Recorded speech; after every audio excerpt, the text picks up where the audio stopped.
Peace be with you, everyone. Welcome to the channel. My name is Trevor. Very grateful to have you here. And today's video, I have 13 fragrances that I would recommend for wearing in the month of March. So these were my most worn and my favorite ones to reach for during this time of the year when the spring is finally breaking, but there's still a little bit of that briskness in the air where I find that green fragrances really shine quite well. And so I'm just going to get started with the list here. I'm going to have 3 honorable mentions, starting off with just some that are discontinued and hard to find. This is Enchanted Forest from the Vagabond prints. What I pick up mostly here is oakmoss, some foresty coniferous style scent profiles, red wine, and a beautiful juicy blackcurrant.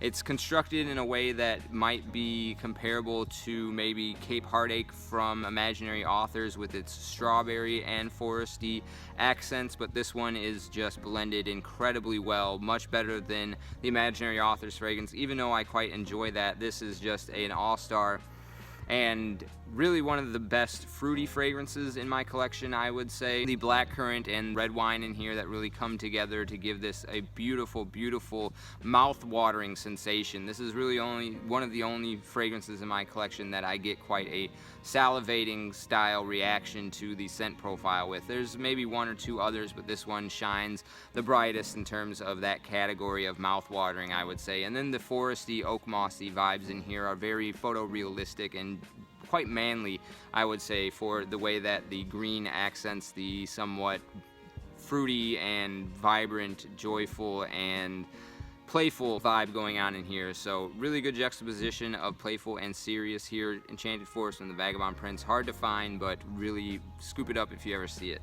Okay, the next one from the discontinued fragrances mentioned here, this is Rive Gauche Pour Homme.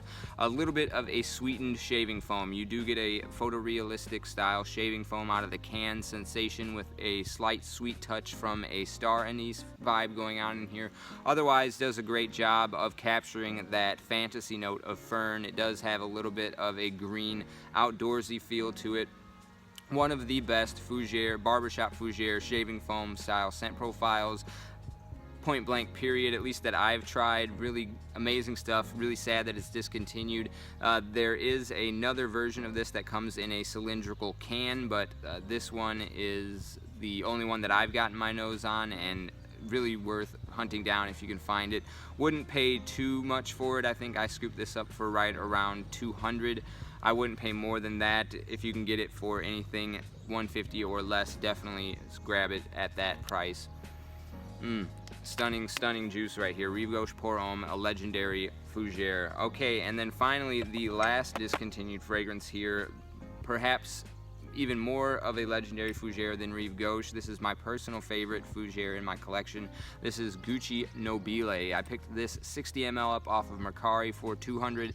Again, it's maybe a little bit pricey at that point because it is discontinued, but honestly, as far as green fragrances go, I would much rather have this 60 ml of Gucci Nobile for $200 than a 125 ml bottle of Parfums de Marly Greenly for the same price. Even though I quite enjoy Greenly, I think this is a better bang for your buck in terms of just being a masculine, outdoorsy, rugged, smooth lavender. One of the best designer fragrances in my collection. Really sad that more people aren't able to get their nose on this one, but if I had to keep one fragrance out of my entire collection, this one would definitely be in the running for my signature scent right here. So that's Gucci Nobile as the last honorable mention. And moving into the official top 10 here, I'm just going to start off with this Duc de Vervins à l'Extrême. This is really in some ways a clone of Gucci Nobile, so if you can't find this one, this is a really great alternative. I would say that this one has a little bit more of a deodorant style sporty vibe going on with the fragrance, and the lavender in here is a little bit more smooth. This is a little bit more of a sharp fragrance, but overall the scent profile is very similar, and you can usually find these ones for right around $80 to $100 on eBay. Don't really see them pop up at discounters that often anymore, but they're still readily available, and I actually got this one at the perfume spot, I believe, on their outlet section for $50. So definitely hunt it down if you can get a good deal on it. I say that this is really obviously, if it's in the same vein and scent profile as this one, a perfect fragrance for this time of the year in March, just because it has that outdoorsy green vibe and a really masculine style, fresh, clean Fougere scent profile. So that is the number 10 spot here on the list for my picks for March 2024. Next, in the number 9 spot, we're gonna go here with Chanel number 19 Eau de Parfum. Really well blended, beautiful fragrance. My sensation of wearing this fragrance is like walking through the floral bouquet aisle in the store or the supermarket if you're going to buy flowers on Valentine's Day or for Mother's Day or a birthday. This is something that really evokes that scent profile. The rose in here is one of the things that this really comes off to me as. So you get that walking through a floral bouquet section in the supermarket vibe, but it also has this really nice leathery tone underneath of all that. So leather, galbanum, iris gives a powdery textural feel as well. Those are some of the main accords that I pick up in this fragrance. The only reason I'm ranking it at the number 9 spot and not higher is because this is a dressed up style fragrance for me. It's a little bit posh. I think it's not quite as versatile as the rest of the fragrances in this list. And so it's something that I would wear maybe to a picnic or a wedding or some event, but not something that I would reach for on as a daily driver per se. So other than that, this is an immaculate blended fragrance, as Chanel usually does. Aldehydes, obviously, as part of their signature, are present in here as one of the main focal points, and really an adorable fragrance. Even though it's marketed towards women, definitely worth checking out if you can get your nose on it at a Sephora or somewhere at a local perfume boutique. It might not be for everybody because of the overt green quality here, but a stunning juice nonetheless. Chanel number 19 Eau de Parfum. 9 spot. Okay, in the number 8 spot, this is a cheapie Patrick cologne from Fragrances of Ireland. This is really just green Irish soap if you've ever gotten your nose on that. I know it's a product I think is an American-based product. I've heard people that are in other parts of the world say that they don't have it available to them, but if you've ever gotten your nose on Irish spring soap, this is just that to a T. Beautiful oak moss in here, a really good creamy texture feel, very smooth, well blended, and even though it is a cologne spray concentration, this does last me anywhere between 6 to 7 hours. And honestly, out of everything in this list, I could see this one being the easiest in terms of being a daily driver, as opposed to this one being more of a special occasion. I have gotten quite a good dent in here, and it's just easy to apply liberally because you can pick this up for $45 or less. They often have coupon deals going for 15% off on the website that I picked this up on. I forget the name of the site, but I'll link it in the description below. This is just like an absolutely stunning wear and one of my favorites for the month of March. Obviously, it is somewhat of a St. Patty's Day fragrance, so check this one out if you haven't already. A really great springtime cheapie, Patrick from Fragrances of Ireland. Okay, number 7 spot, Beach Hut Man from Amouage. So this is a really beautiful, woody, herbal, earthy mint fragrance. It really captures all of those facets of the note of mint, does a really good job of presenting that note in a way that is niche in some sense, but also easy to wear. I feel like it has a little bit of a powdery sensation that gives that soapy, clean vibe that you would get out of some of those more dandy citric fragrances. So it has that textural feel and that soapy vibe going on, but it has this really nice, brisk, cold, cool, earthy, woody quality that you really get at the beginning parts of the spring, where the greens are starting to burst through the soil and the buds are blooming on the trees. But it just has that smell of spring in the air, I would say. Easy to wear Amouage. It doesn't have all of that excessive spicy, incensey quality that a lot of the fragrances from this house do, and I think maybe go easy on the trigger. It is a bit potent, but a beautiful, beautiful mint fragrance, and really one that I think articulates the month of March rather well. So that is number 7 spot, Beach Hut Man from Amouage. 6th spot to Tom Ford's Beau de Jour. So I find Beau de Jour to be a really class act fragrance. This is another fragrance that I would probably wear in dressed up occasions, much like the Chanel. You could make it a signature scent. It's very easy to wear, but it does have a bit of a mature feel to it. I would wear this with a little bit more of a dressed up outfit, not something that I would wear so casually, even though you could wear it as a signature, just not something that I personally would wear as a signature. But the lavender in here I think is the best lavender in my entire collection, and it's just so creamy, so potent, so loud, but so well blended and so smooth that it's just really just a stunning Fougere fragrance in terms of what's available on the market today. One of the best ones that you could wear in the month of March. That is the Tom Ford for the number 6 spot. Now, finally, the number 5 spot, we're giving it up to Guerlain Vetiver Eau de Toilette. Another one, I got a nice little dent in here. And this is a citric opening with a really nice, earthy, creamy, soapy vetiver, and then a little bit of dirtiness that kind of reminds me of something, you know, well, the dirtiness comes in from tobacco and myrrh, so it gives it a little bit of more depth than you would get from an average vetiver fragrance, but it just is very grassy, very bright in some respects, but also like that depth of dirtiness from the tobacco and myrrh.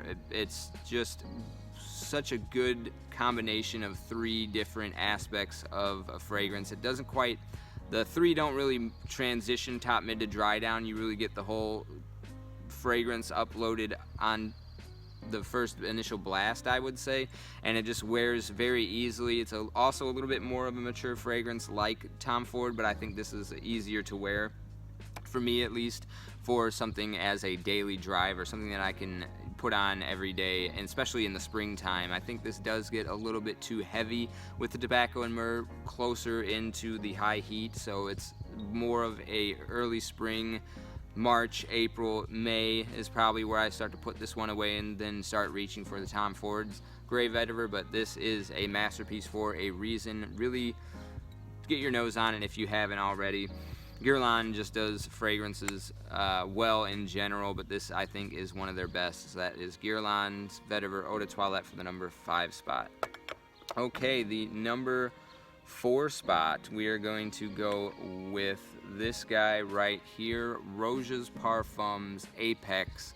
This is the non-cologne version. I haven't tried that version. I hear that it's basically the same thing, but for half the price.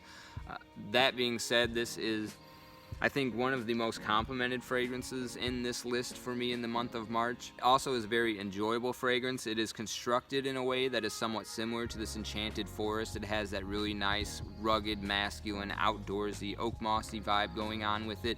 But there is, instead of a really nice, juicy blackcurrant and wine, this has a medley of fruits in the pineapple, orange, and citric bergamot style offering. So you get that really almost mouth-watering fruit melange at the top, and then it starts to get into that rugged, masculine, foresty, green aspect, and then it dries down into something a bit creamy, I believe coming in from a sandalwood. I think even though it looks, the presentation looks like an Axe body spray, I think this is one worth sampling at the very least. Even though it is expensive, this is a class act of a fragrance despite the somewhat cheap presentation, I would say. And one of my favorites to wear at the cold aspects of the springtime because it is really nice and heavy. And so that is Roja's Apex Parfum for the number 4 spot. Number 3 spot is going to go to Mousse Illuminee from Rogue Perfumery. This translates to illuminated moss, and that's really what I get out of it. It kind of reminds me of a really heavy dose of oak moss inside of a Sprite or a lemon lime style soda. So you get this sparkly, fizzy style, almost citric opening, even though there's no citruses listed in the note breakdown. I think there's maybe like an olibanum or some type of resin that gives this bright quality to it, and then it dries down, so you have that bright lemon lime soda into a really nice dollop of oak moss, and then it dries down into something creamy, almost like a shaving foam. So this kind of teeters the line between a Fougere and a Chypre, I would say, and it's something that I actually wore just last week, but it was really cloudy out, and I was a little upset, or I felt that it was not the right time to wear it because this fragrance really shines on a bright, sunny day. It doesn't have to be warm out, but it does, I would say, have to be sunny and bright, and to capture that illuminating quality that this fragrance has. Even though it's pretty heavy, so like you can wear it on a really cold day as long as the sun is shining. So that's Mousse Illuminee for the number 3 spot. The number 2 spot, this is another fragrance that is really expensive, just like the Roja. It's right around $250 for the 50 ml, but the scent profile is to die for. It is just something that is intoxicating to me. I absolutely feel like I am enveloped in a cloud of magical potion when I'm wearing this one. It's just so like I said, intoxicating. It makes me feel like I'm falling on a bed of flower petals. It has this fleshy style texture feel to it, incredibly powdery but also fleshy, like a flower petal fleshy. It's got this heavy dose of tuberose. This is Fougere Emeraude from Les Indemodables, and so the cool thing about this is that it's almost like a unisex fougere. Fougere being a genre that's generally very masculine, but this is so powdery and floral that I think a woman could pull this off if she wanted to. I've seen people say that this is too effeminate for them to wear, but this is just, again, one of my personal favorites and one of my most complimented.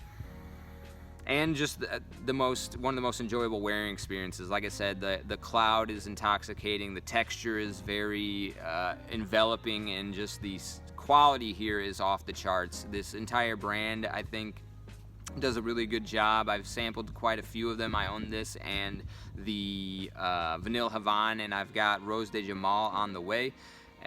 But this one is my top pick for the month of March, just because the Emeraude sensation, I think, comes through quite a little bit in its fougere quality, and just really love the way that it's been done. And it's something that I also really reach for throughout the whole course of the springtime, I would say. So that is Fougere Emeraude for the number 2 spot. And finally, the number 1 spot needs little introduction. This is Green Irish Tweed from Creed. Really smells like a Irish countryside. Not that I've been to Ireland, but that imagery comes to mind. It's a little bit foggy maybe on the horizon. There's those green rolling hills. It's very grassy. You get a little bit of a powdery textural feel going on. A nice minty briskness. And it almost like a slight wet, dewy quality from a violet leaf in here. Absolutely must try, I would say. Out of everything in this entire video, in this list, this is the only one that I would say is something that you must get your nose on. So that is Creed's Green Irish Tweed for the number 1 spot in my top 10 March fragrances. Really appreciate you sticking with me to the end of the video. Let me know what you've been reaching for this month in 2024. And as always, I'll see you in the next one. Take care.